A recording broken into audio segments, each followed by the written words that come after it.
परमात्मने नमः।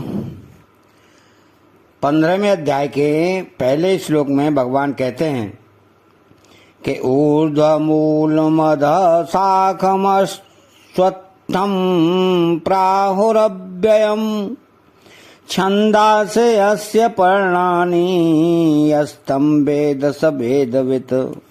अर्थात ऊर्ध्व मूल मदः शाखम, आरंभ के 2 श्लोकों की तरह यहाँ पहले श्लोक में भी भगवान ने अध्याय के संपूर्ण विषयों का दिग्दर्शन कराया है। और ऊर्ध्व मूलम पद से परमात्मा का, अधः शाखम पद से संपूर्ण जीवों के प्रतिनिधि ब्रह्मा जी का, तथा अश्वत्थम पद से संसार का संकेत करके संसार रूप अस्वस्थ वृक्ष के मूल सर्वशक्तिमान परमात्मा को यथार्थ रूप से जानने वाले को वेदविद कहा है।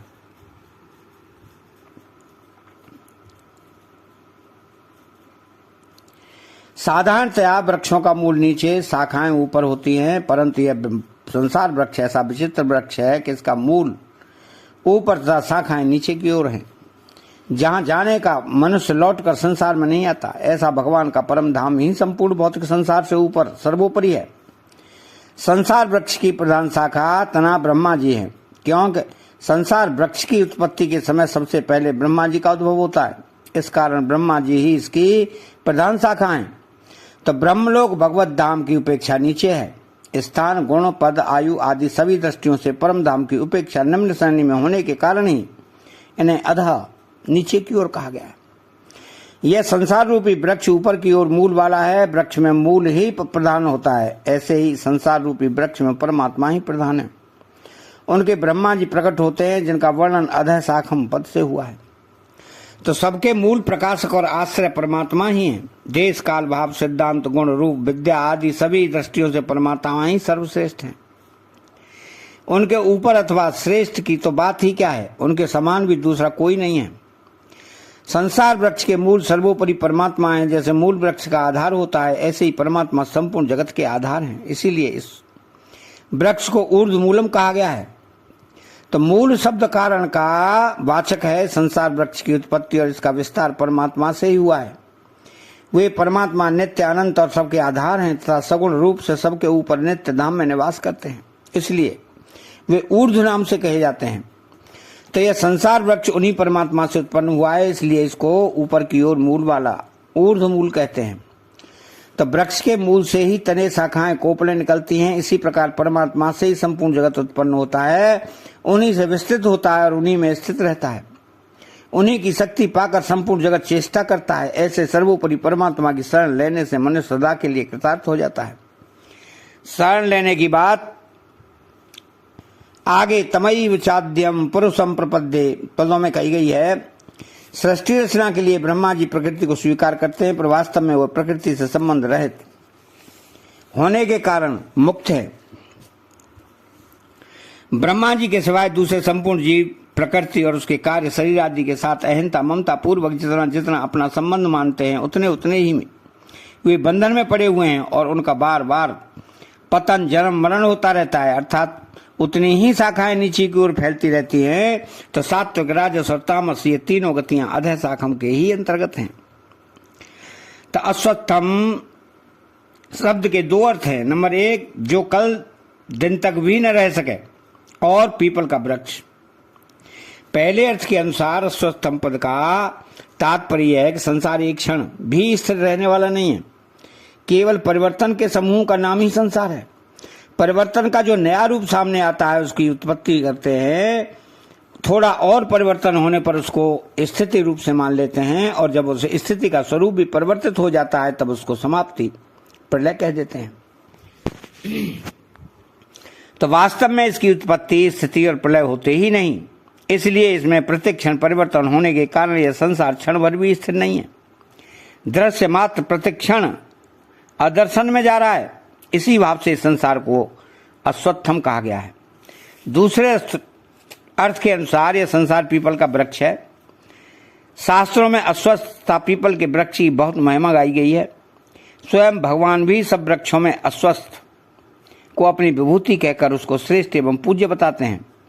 तो अस्वस्थ सर्ववृक्षाणाम, पीपल, आंवला और तुलसी, इनकी भगवत भाव पूर्वक पूजा करने से वो भगवान की पूजा हो जाती है। परमात्मा से संसार उत्पन्न होता है, वे ही संसार के अभिन्न निमित्तोपादान हैं। अतः संसार रूपी पीपल का वृक्ष भी तत्वतः परमात्मा स्वरूप होने से अपूजनीय है। तो इस संसार रूप पीपल वृक्ष की पूजा यही है कि इससे सुख लेने की इच्छा का त्याग करके केवल इनकी सेवा करना। सुख की इच्छा न रखने वाले के लिए यह संसार साक्षात भगवत स्वरूप है, वास्तवम सर्वम।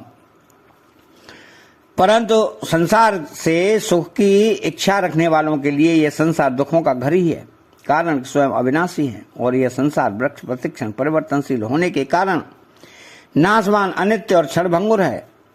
अतः स्वयं की कभी इससे तृप्ति हो ही नहीं सकती, किंतु इससे मनुष्य की इच्छा करके यह बार बार जन्मता मरता रहता है। इसलिए संसार से यत किंचित भी स्वार्थ का संबंध न रखकर केवल उसकी सेवा करने का भाव ही रखना चाहिए।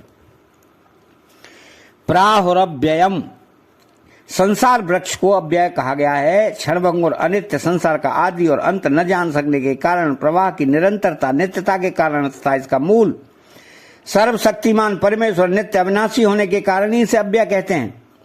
तो जिस प्रकार समुद्र का जल सूर्य के ताप से भाप बनकर बादल बनता है, फिर आकाश में ठंडक पाकर वही जल बादल से पुनः जल रूप से पृथ्वी पर आ जाता है, फिर वही जल नदी नाले का रूप धारण करके समुद्र में चला जाता है, पुनः समुद्र का जल बादल बनकर बरसता है। ऐसे घूमते हुए जल के चक्र का कभी भी अंत नहीं आता। इसी प्रकार इस संसार चक्र का भी कभी अंत नहीं आता। यह संसार चक्र इतनी तेजी से घूमता बदलता है कि चलचित्र सिनेमा के समान अस्थिर, प्रतिक्षण परिवर्तनशील होते हुए भी स्थिर की तरह प्रतीत होता है। यह संसार वृक्ष अव्यय कहा जाता है। प्राहुर, वास्तव में अव्यय अविनाशी है नहीं। अगर यह अव्यय होता तो न तो इसी अध्याय के 3 श्लोक में कहा जाता है कि इस संसार का जैसा स्वरूप कहा जाता है वैसा उपलब्ध नहीं होता। नए संसार वृक्ष को वैराग्य रूप दृढ़ शस्त्र के द्वारा छेदन करने के लिए ही भगवान प्रेरणा करते। तो छंदासी यस्य पर्णानि, वेद इस संसार वृक्ष के पत्ते हैं। यहाँ वेदों से तात्पर्य वेदों के उस अंश से है जिसमें सकाम कर्मों के अनुष्ठानों का वर्णन है। तात्पर्य यह है कि जिस वृक्ष में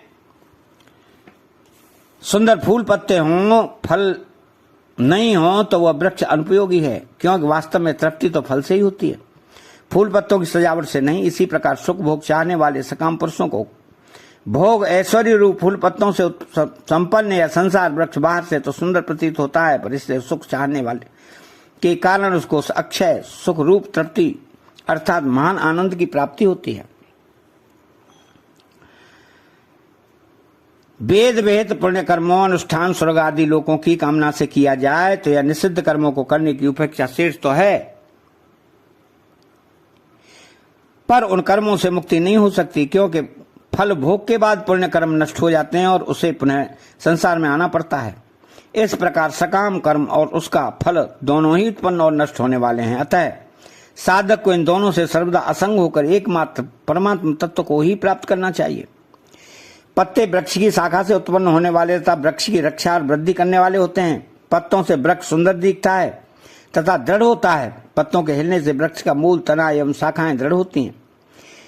वेद भी इस संसार वृक्ष की मुख्य शाखा रूप ब्रह्मा जी से प्रकट हुए हैं और वेद विहित कर्मों से ही संसार की वृद्धि और रक्षा होती है। इसलिए वेदों को पत्तों का स्थान दिया गया है। संसार में सकाम काम में कर्मों से स्वर्ग आदि में देव योनियों प्राप्त होती हैं। यह संसार वृक्ष का बढ़ना है। स्वर्ग आदि में नंदनवन, सुंदर विमान, रमणीय अप्सराएं आदि हैं। यह संसार वृक्ष के सौंदर्य की प्रतीति हैं। सकाम कर्मों को करते रहने से बारंबार जन्म मरण होता रहता है। यह संसार वृक्ष का दृढ़ होना है। इन पदों से भगवान यह कहना चाहते हैं कि साधक को सकाम भाव वैदिक सकाम कर्मानुष्ठान रूप पत्तों में न फंसकर संसार वृक्ष के मूल परमात्मा का ही आश्रय लेना चाहिए। परमात्मा का आश्रय लेने से वेदों का वास्तविक तत्व भी जानने में आ जाता है। वेदों का वास्तविक तत्व संसार या स्वर्ग नहीं, प्रत्युत परमात्मा ही है।